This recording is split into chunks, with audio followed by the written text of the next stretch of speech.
From the Presidential Palace, Manila, Dateline Malacañang.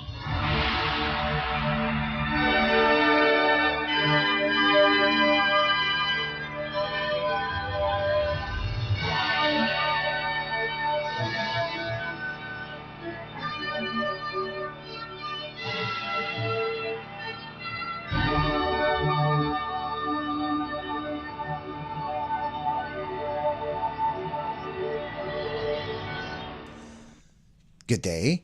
This is Dateline Malacañang. Philippine President Ferdinand R. Marcos Jr. is one with the Filipino people in celebrating National Heroes Day on Monday, August 26th. In his message, the President said, "The Filipino people is remembering the brave heroes who fought for the country's freedom that all are experiencing today." The chief executive said, "Stories of bravery, stability, and love of country to the heroes has more meaning nowadays, especially its journey towards a unified country." Besides famous names such as Andres Bonifacio, Dr. Jose Rizal, Apolinario Mabini, and Emilio Jacinto, President Marcos said, "It is only but fitting to pay respect to unsung heroes who have contributed to nation building. These are farmers, teachers, wage earners who helped develop the country's economy, healthcare workers, and civil servants, as well as ordinary citizens with simple actions of showing gestures of kindness towards others." President Marcos added that all have drawn inspiration from one another since the time of our forefathers amid the efforts of the government to build a bagong Pilipinas or new Philippines wherein every individual can live a dignified and comfortable life. Dateline Malacañang. Philippine President Ferdinand R. Marcos Jr. on Monday joined the nation in commemorating the 2024 National Heroes Day as he led the flag-raising and wreath-laying ceremony at the Libingan ng mga Bayani or Heroes Cemetery in Taguig City. Spearheaded by the National Historical Commission of the Philippines or NHCP, the event honors all Filipino heroes who have demonstrated remarkable bravery and struggled for the country's freedom and independence. It also serves as a tribute to the nation's modern-day heroes under a Bagong Pilipinas or New Philippines for their unwavering dedication, compassion, and hard work in accelerating the growth of the Philippine economy. The theme for this year's observance is Kabayanihan ng Pilipino sa panahon ng pagbabago. Let us listen to the speech of Philippine President Ferdinand R. Marcos Jr. during the event. Thank you to our National Defense Secretary, Secretary Gilbert Teodoro, for his kind introduction. Please take your seats. House Speaker, Speaker of the House of Representatives, Speaker Martin Romualdez, and the honorable members of the House of Representatives with us today, Executive Secretary Lucas Bersamin, and members of the Cabinet, His Excellency, the Most Reverend Charles Brown, and the esteemed members of the Diplomatic Corps, honorable members of the Senate, National Historical Commission of the Philippines Chairman, Regalado Trota Jose Jr., AFP Chief of Staff General Romy Browner, and the major service commanders, Taguig City Mayor Maria Laarni Cayetano, my fellow workers in government, our beloved veterans who are here with us today, ladies and gentlemen, distinguished guests, good morning. On this day, the National Heroes Day, we commemorate and honor the courageous men and women who fought in battles to safeguard our land, our freedom, and our dignity. The heroes who dedicated their lives for our nation and represent the unbroken lineage of Filipino heroism and the enduring spirit of our patriotism. Our country's rich history produced a number of great heroes. Lapu-Lapu and his warriors stood firm and defiant against foreign aggressors. Dr. Jose Rizal, whose brilliance and passion sparked a revolution. Andres Bonifacio, Antonio Luna, and the Katipuneros, whose dauntless courage blazed the trail for freedom. Gabriela Silang, Trinidad Texon, Teresa Magbanwa proved that Filipino women are just as fierce and valiant as their male counterparts. Their bravery and determination paved the way to the freedom that all of us enjoy today, although it came at a high cost: their peace, their rights, their lives. While these gallant men and women remind us that our liberty was hard-won, those who lie here at the libingan ng mga bayanin reminds us once again of the constant vigilance that it's required to preserve it. Let our commemoration today teach us the importance of not only remembering our heroes, but also of continuing to perpetuate their legacy of patriotism and of nobility. After all, heroism is not confined to just the history books. Heroism also lies in him and her who are virtuous, in those who are compassionate, in those who are just. We have seen how it resides in the heart of a modern-day Filipino, fearless amidst the continuing adversities and perils that the world has unleashed: geopolitical conflicts, diseases, climate change. We see it in the Navy and the Coast Guard, who defend our maritime borders, in the soldiers who protect our citizens, and in the healthcare workers who put their lives at stake for others.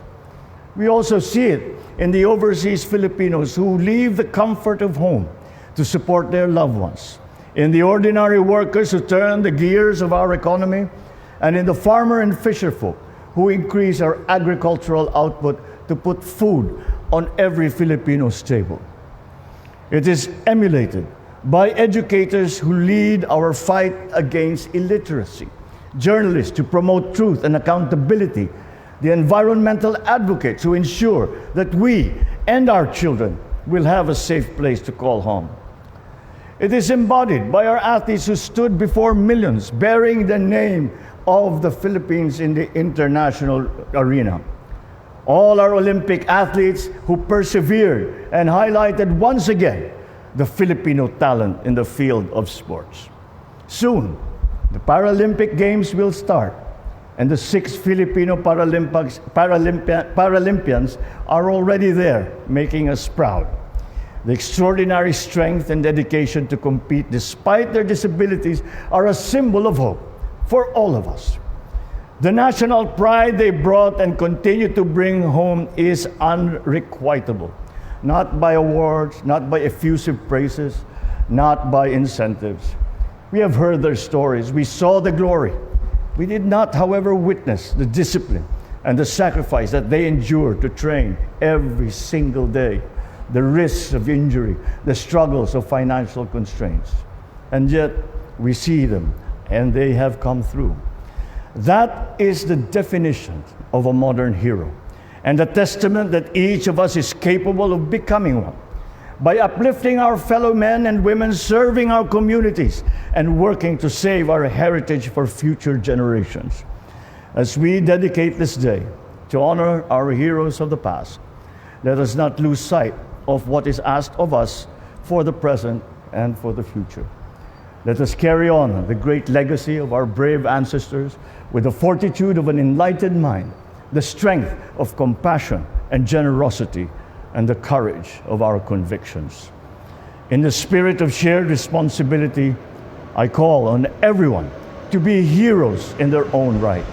Uphold the principles of democracy, abide by the rule of law, and defend our sovereignty. Let us acknowledge the significance of history and pass it on to our young Filipinos so we can nurture in our children the love of country. For it is only in that patriotism that we can preserve our national identity. Let us pay homage to our past so that we can be worthy of the freedom that our ancestors fought for and of the bagong Pilipinas that we can proudly leave to succeeding generations. With this vision ingrained in our endeavors, we can build a nation where the dreams of our heroes are realized in every home, in every community, in every single Filipino heart. I wish everyone a meaningful day of remembrance. Mabuhay ang ating mga bayani, mabuhay ang kabayanihan ng bawat Pilipino. You just heard Philippine President Ferdinand R. Marcos Jr. Dateline Malacañang. The United States Embassy in the Philippines condemned the latest action of the People's Republic of China, or PRC, in separate incidents on August 19th and the 22nd, wherein flares were used by China's fighter jets on planes by the Bureau of Fisheries and Aquatic Resources, or BFAR, while undergoing a routine patrol near Scarborough and Subi Reefs. In a next post, U.S. Ambassador to the Philippines Mary Kay Carlson said, "The United States, along with the Philippines, stands firm in condemning the PRC's action in the West Philippine Sea, or WPS." The ambassador also called on China to stop its provocative and dangerous actions which undermines the free and open Indo-Pacific region. Earlier, the Task Force for the West Philippine Sea, or NTF-WPS, also condemned the illegal and dangerous actions of China to Philippine planes conducting legitimate patrol inside the country's exclusive economic zone, or EEZ, and territorial waters. The Philippines continue to fight for its sovereign rights over the WPS, which is in accordance to international laws, including the 2016 Arbitral Award, which affirms the country's claim over the said waters. Dateline Malacañang. In a related story, the Philippines Bureau of Fisheries and Aquatic Resources, or BFAR's vessel, BRP Datu Sanday, experienced another harassment in the hands of 8 Chinese vessels while undergoing a humanitarian mission from Hasa Hasa Shoal towards Escoda Shoal on Sunday. In a report, National Task Force for the West Philippine Sea, or NTF-WPS, said, "The People's Liberation Army Navy, or PLAN, and several China Coast Guard, or CCG vessels surrounded BRP Datu Sanday by using dangerous maneuvers, including colliding, deafening sirens, and the use of water cannons that resulted to the destruction of the ship's machine. Because of this, the Philippine vessel was not able to complete its mission of delivering diesel fuel, food, and medical supplies intended for Filipino fisherfolk. Despite the incident, the morale of the members of BFAR remain high and all are safe.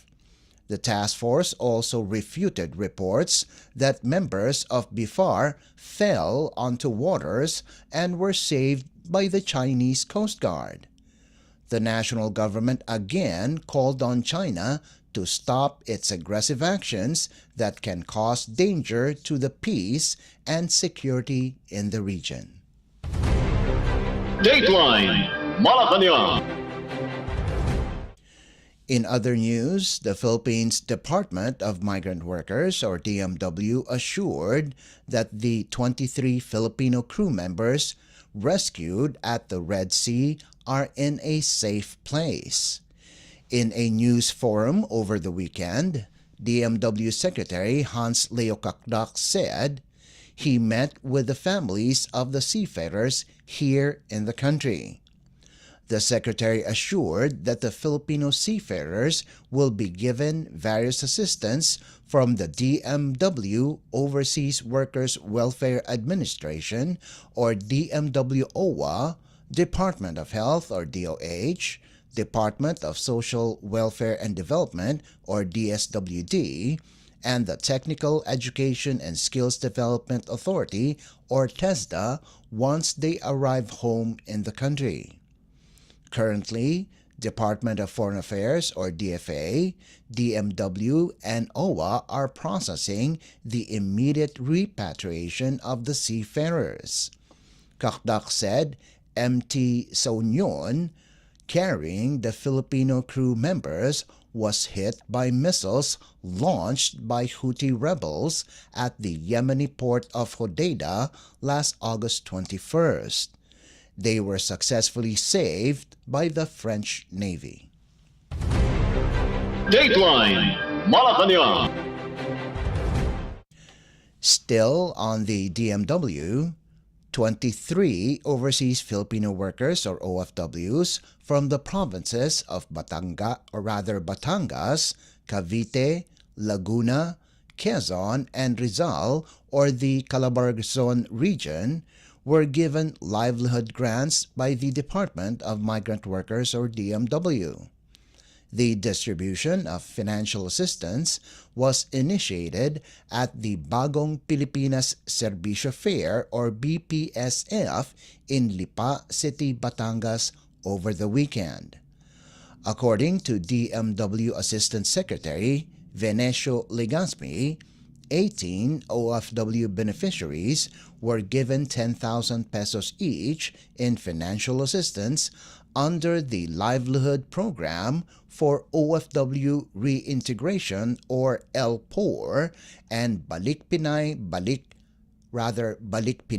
Balik Hanap Buhay or BPBH, while 5 other OFW beneficiaries were given 30,000 pesos each under the DMW's Action Fund. Both the LPOR and BPBH is a flagship program of the DMW that supports business and livelihood of OFWs and their families. Dateline Malacañang. Philippine Department of Finance or DOF Secretary Ralph Recto boasted to his fellow Batangueños the achievement of the administration of President Ferdinand R. Marcos Jr. During the launch of the Bagong Pilipinas Servicio Fair in Lipa City, Batangas, Secretary Recto said, "The country has gone a long way when it comes to the economy. Among these are the growth of the country's gross domestic product or GDP to 6.3%, low unemployment rate, decrease in poverty percentage, and high revenue collection." The Secretary believes that by the year 2028, before the President steps down from office, around 10 million Filipinos have climbed up from poverty. The Finance Secretary also thanked the Chief Executive for giving him the opportunity to serve under his administration and witness the Philippines perform better than other Asian countries. Dateline Malacañang. And finally, the Philippine National Police or PNP on Sunday said the ongoing operation against fugitive Kingdom of Jesus Christ or KOJC leader Apollo Quiboloy is a legitimate one and fully backed by a warrant of arrest. Quiboloy and 5 other KOJC members are facing charges of child abuse and human trafficking. Courts in Davao City and Pasig City ordered their arrest. The PNP stormed the KOJC compound in Davao City early Saturday morning. PNP Chief General Romel Francisco Marbil said in a media release that political backers and supporters must exemplify true leadership by advising Mr. Quiboloy to adhere to the rule of law and to address the accusations against him through the proper legal channels. Marbil said Quiboloy's benefactors must understand that obstruction of justice, harboring a fugitive, or being complicit in such actions are serious offenses, and their support must underscore the necessity for clarity and responsibility. The PNP chief said the KOJC and its members need to align their actions with the teachings of the Bible as stated in Romans chapter 13 verse 1, "Let every person be subject to the governing authorities, for there is no authority except from God, and those that exist have been instituted by God." He also expressed the PNP's condolences to the family of a male KOJC member who died during the operations on Saturday. Reports said the fatality was stationed at one of the KOJC watchtowers for several days and lost consciousness. Marbil said the National Police remains steadfast in its commitment to enforcing the law fairly and justly, ensuring that justice is served for all. Brigadier General Nicolas Torre III, Director of Police Regional Office Davao, has deployed 2,375 cops to secure the 30-hectare compound. Dateline Malacañang. Before we conclude our program, Radyo Pilipinas World Service of the Presidential Broadcast Service is heard over the following shortwave frequencies: 15.640 MHz, 17.820 MHz, and 12.010 MHz. You can also visit our Facebook page and YouTube channel at Radyo Pilipinas World Service. You will be able to hear and view our Filipino and English programs, including news updates here in the Philippines. Kindly subscribe, like, and share our posts as well. And that concludes this edition of Dateline Malacañang. For Radyo Pilipinas World Service, this is Leo Magpayo. Good day and stay safe. From the Presidential Palace, Manila, Dateline Malacañang.